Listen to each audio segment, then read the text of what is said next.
ओम भगवते वासुदेवाय नमो नमः। भगवान विष्णु की कृपा आप पर हमेशा बनी रहे। वट सावित्री व्रत बरगदाही, जिसे सावित्री अमावस्या या वट पूर्णिमा के नाम से भी जाना जाता है, 6 जून दिन रविवार के दिन मनाया जाएगा। इस दिन सुहागिन महिलाएं अपने पति की दीर्घायु और सुख समृद्धि के लिए व्रत रखती हैं। इस त्योहार को लेकर ये मान्यता है कि इस व्रत को रखने से परिवार के लोगों को सौभाग्य का आशीर्वाद मिलता है और वैवाहिक जीवन में खुशियां आती हैं। बहुत से लोग ये भी मानते हैं कि इस व्रत का महत्व करवा चौथ के व्रत जितना होता है। इस व्रत को रखकर सुहागिनी वट वृक्ष की पूजा लंबी आयु, सुख समृद्धि और अखंड सौभाग्य देने के साथ ही हर तरह के कलह और संतापों का नाश करने वाली मानी जाती है। वट सावित्री व्रत ज्येष्ठ मास की अमावस्या पर रखा जाता है। हिंदू धर्म में वट सावित्री व्रत का विशेष महत्व है। सुहागिन महिलाएं पति की लंबी आयु और अच्छे स्वास्थ्य के लिए निर्जला व्रत रखती हैं। माना जाता है कि इस दिन व्रत रखने से दाम्पत्य जीवन अच्छा रहता है। हिंदू पंचांग के अनुसार ज्येष्ठ माह के कृष्ण पक्ष की अमावस्या तिथि को वट सावित्री का व्रत रखा जाता है। बता देते हैं आपको कि वट सावित्री व्रत ज्येष्ठ मास की अमावस्या के अलावा पूर्णिमा तिथि को भी रखा जाता है। आइए जानते हैं इस साल कब है वट सावित्री व्रत, साथ ही जानेंगे महत्व, शुभ मुहूर्त, पूजा तिथि के बारे में। वट सावित्री व्रत ज्येष्ठ मास की अमावस्या पर रखा जाता है। पंचांग के अनुसार अमावस्या तिथि की शुरुआत 5 जून की शाम को 5:54 पर हो रही है। इसका समापन 6 जून शाम 6:07 पर होगा।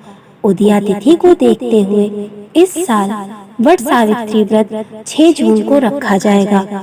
वहीं इस दिन की पूजा के लिए शुभ मुहूर्त प्रातः 11:52 से दोपहर 12:48 पर होगा। इस दिन महिलाएं प्रातः काल जल्दी उठकर स्नान आदि करके लाल या पीले रंग के वस्त्र धारण करें, फिर श्रृंगार करके तैयार हो जाए।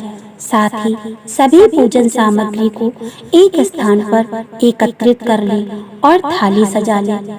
किसी वट वृक्ष के नीचे सावित्री और सत्यवान की प्रतिमा स्थापित करें। फिर बरगद के वृक्ष की जड़ में जल अर्पित करें और पुष्प, अक्षत, फूल, भीगा हुआ चना, गुड़, मिठाई, बरगद, खरबूजा इत्यादि चढ़ाएं। वट सावित्री व्रत में हर चीज 12-12 चढ़ाने का विधान है। वट के वृक्ष पर सूत लपेटते हुए 12 बार परिक्रमा करें। इसके बाद भीगे हुए चने 12 लेकर उसकी परिक्रमा करें। फिर अंत में प्रणाम करके परिक्रमा पूर्ण करें। अब हाथ में चने लेकर वट सावित्री की कथा पढ़ें या फिर सुनें। इसके बाद पूजा संपन्न होने पर ब्राह्मणों को फल और वस्त्रों का दान करें। वट सावित्री व्रत के दिन सुहागिन महिलाएं सुबह उठकर स्नान आदि करके 16 श्रृंगार करती हैं और व्रत का संकल्प लेती हैं। मान्यता है कि वट सावित्री व्रत के दिन विधिवत पूजन करने से महिलाओं का अखंड सौभाग्य का वरदान प्राप्त होता है। पूजा का सामान तैयार करके बरगद के पेड़ के नीचे बैठकर पूजा करती हैं और कथा सुनती हैं।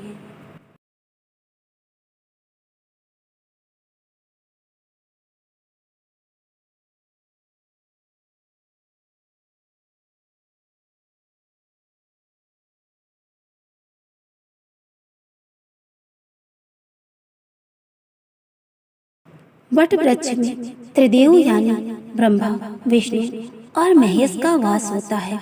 इसके साथ ही वट की शाखाओं को सावित्री का स्वरूप माना जाता है। इसके अलावा तने में विष्णु, जड़ में ब्रह्मा जी और शाखाओं में शिव जी का वास होता है। सुहागिन महिलाओं के लिए ये व्रत बेहद खास होता है।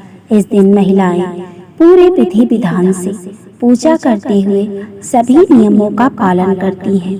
कुछ महिलाएं इस दिन निर्जला उपवास रखती हैं और बरगद के पेड़ की पूजा करती हैं। ये भी सुनते हैं वट सावित्री व्रत कथा। ये व्रत सौभाग्यवती स्त्रियों का मुख्य त्योहार माना जाता है। यह व्रत मुख्यतः ज्येष्ठ कृष्ण की अमावस्या को किया जाता है। इस दिन बरगद के वृक्ष की पूजा होती है। इस दिन सत्यवान, सावित्री और यमराज की पूजा की जाती है। स्त्रियां इस व्रत को अखंड सौभाग्यवती अर्थात अपने पति की लंबी आयु, सेहत तथा तरक्की के लिए करती हैं। सावित्री ने इसी व्रत के द्वारा अपने पति सत्यवान को धर्मराज से छीन लिया था। इस दिन स्त्रियां सुबह सवेरे केशों सहित स्नान करें। तत्पश्चात एक बांस की टोकरी में रेत भरकर ब्रह्मा जी की मूर्ति की स्थापना करनी चाहिए। ब्रह्मा के वाम पार्श्व में सावित्री की मूर्ति स्थापित करनी चाहिए। इसी प्रकार दूसरी टोकरी में सत्यवान और सावित्री की मूर्तियां स्थापित करके दोनों टोकरियां वटवृक्ष के नीचे रखनी चाहिए। सर्वप्रथम ब्रह्मा और सावित्री की पूजा करना चाहिए। इसके बाद सत्यवान तथा सावित्री की पूजा करें तथा वट के पेड़ को पानी दे। जल, फूल, मौली, रोली, कच्चा सूत, भिगोया चना, गुड़, बरगद तथा धूप दीप के वट वृक्ष की पूजा करी जाती है। वट वृक्ष को जल चढ़ाकर तने के चारों ओर कच्चा सूत लपेटकर 12 बार परिक्रमा करें। वट के पत्तों के गहने पहनकर वट सावित्री की कथा सुननी चाहिए। भीगे हुए चने का बायना निकालकर उस पर रुपए रखकर अपनी सास को दे तथा उनका आशीर्वाद प्राप्त करें। यदि सास दूर हो तो पायरा निकालकर वहां भेज दे। वट तथा सावित्री की पूजा के बाद प्रतिदिन पान, सिंदूर तथा कुमकुम से सुहागिन स्त्रियों की पूजा का भी विधान है। पूजा के समाप्त होने पर ब्राह्मणों को वस्त्र तथा फल आदि बांस के पत्ते में रखकर दान करनी चाहिए। यदि आपके आसपास कोई वटवृक्ष नहीं है तो दीवार पर वटवृक्ष की तस्वीर लगाकर पूरी श्रद्धा और आस्था से पूजा करें। हे वट, अमृत के समान जल से मैं तुमको सींचती हूँ, ऐसा कहकर भक्ति पूर्व एक सूत की डोर से वट को बांधे और गंध, पुष्प तथा अक्षत से पूजन करके वट एवं सावित्री को नमस्कार कर प्रदक्षिणा करें। इसके पश्चात वट सावित्री की कथा सुननी चाहिए। प्राचीन काल में मद्र देश में अश्वपति नाम के एक राजा राज्य करते थे। वे बड़े धर्मात्मा, ब्राह्मण भक्त, सत्यवादी और जितेंद्रिय थे।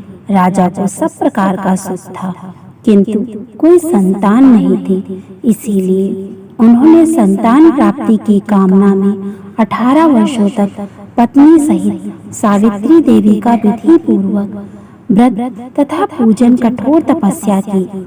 सर्वगुण देवी सावित्री ने प्रसन्न होकर पुत्री के रूप में अश्वपति के घर जन्म लेने का वर दिया।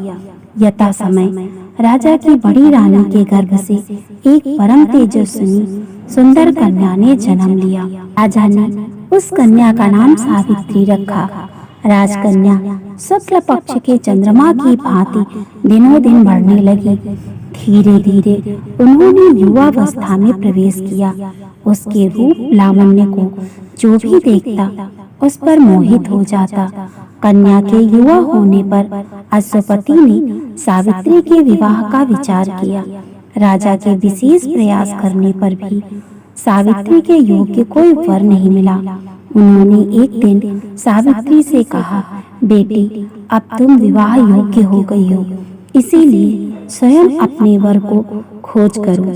पिता की आज्ञा स्वीकार कर सावित्री योग्य मंत्रियों के साथ स्वर्ण रथ पर बैठकर यात्रा के लिए निकली। कुछ दिनों तक ब्रह्म ऋषियों और राज ऋषियों के तपोवनों और तीर्थों में भ्रमण करने के बाद वह राजमहल लौट आई। पिता के साथ देवर्षि नारद को बैठे देखकर उन दोनों के चरणों में श्रद्धा से प्रणाम किया।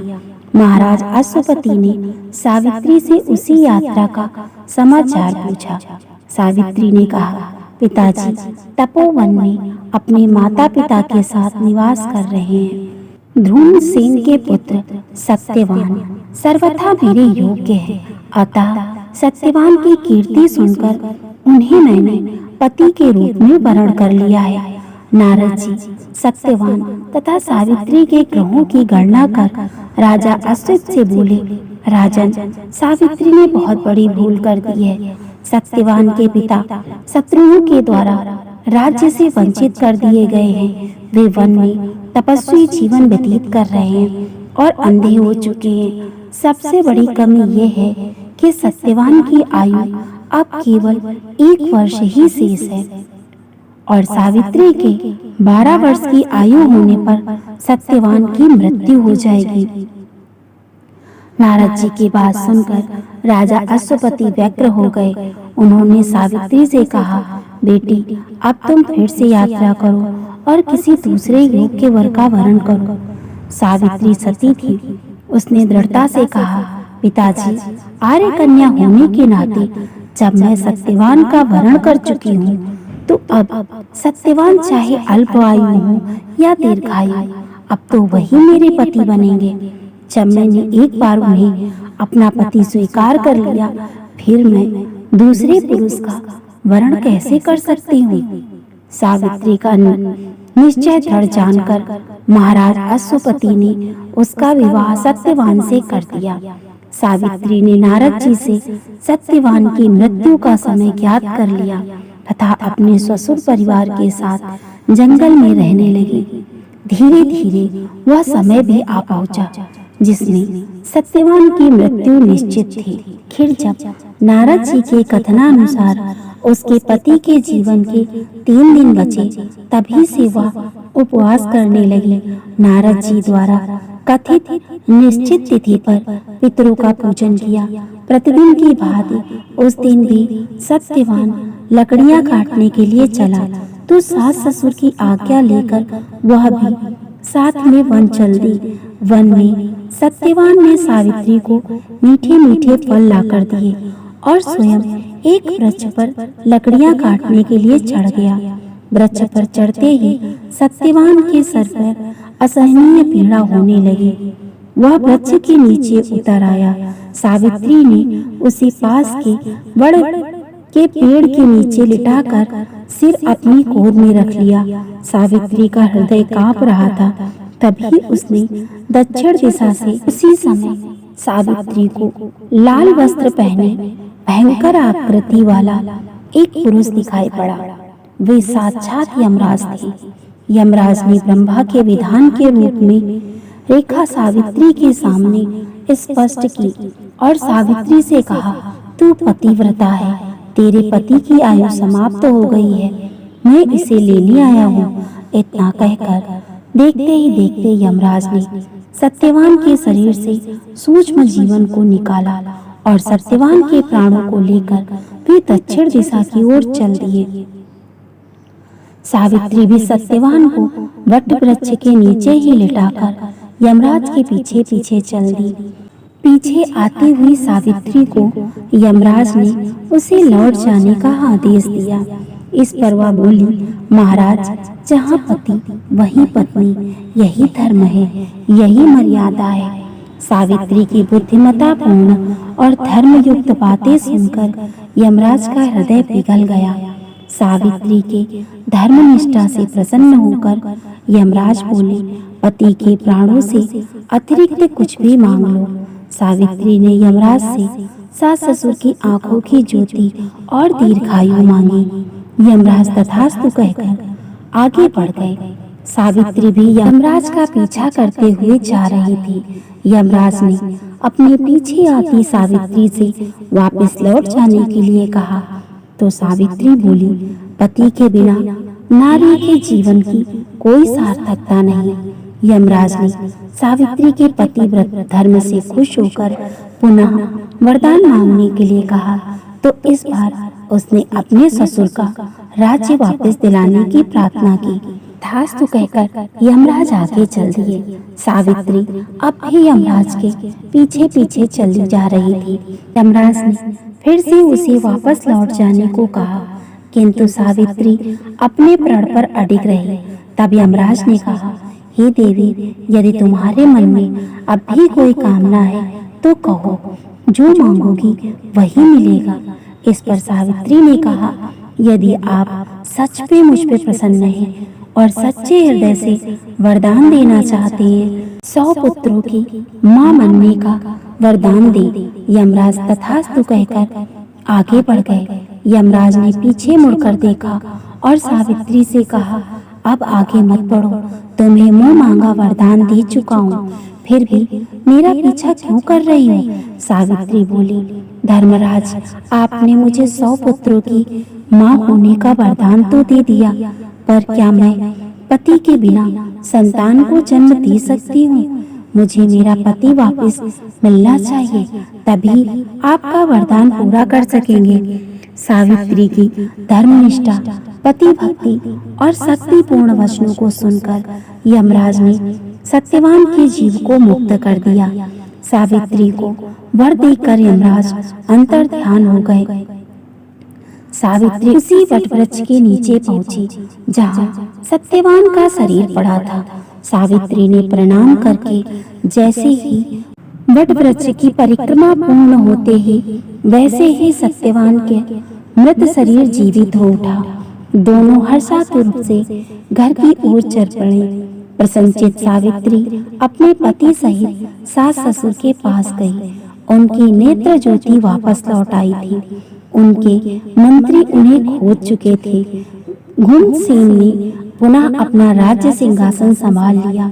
उधर महाराज अश्वसेन 100 पुत्रों के पिता हुए और सावित्री 100 भाइयों की बहन। यमराज के वरदान से सावित्री 100 पुत्रों की मां बनी। इस प्रकार सावित्री ने अपने पति व्रत का पालन करते हुए अपने पति के कुल एवं पितृ कुल दोनों का कल्याण कर दिया।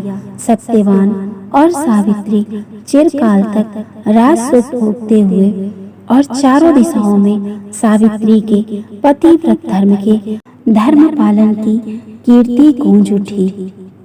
ये तमाम जानकारी जनरुचि को ध्यान में रखकर दी जा रही है।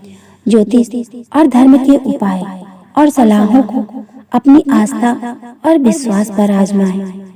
उद्देश्य मात्र आपको बेहतर सलाह देना है। इस संदर्भ में हम किसी प्रकार का कोई दावा नहीं करते हैं। दोस्तों, अगर आपको मेरा वीडियो पसंद आए तो मेरे वीडियो को लाइक करें, चैनल को सब्सक्राइब करें और ज़्यादा से ज़्यादा शेयर करें। राधे राधे दोस्तों।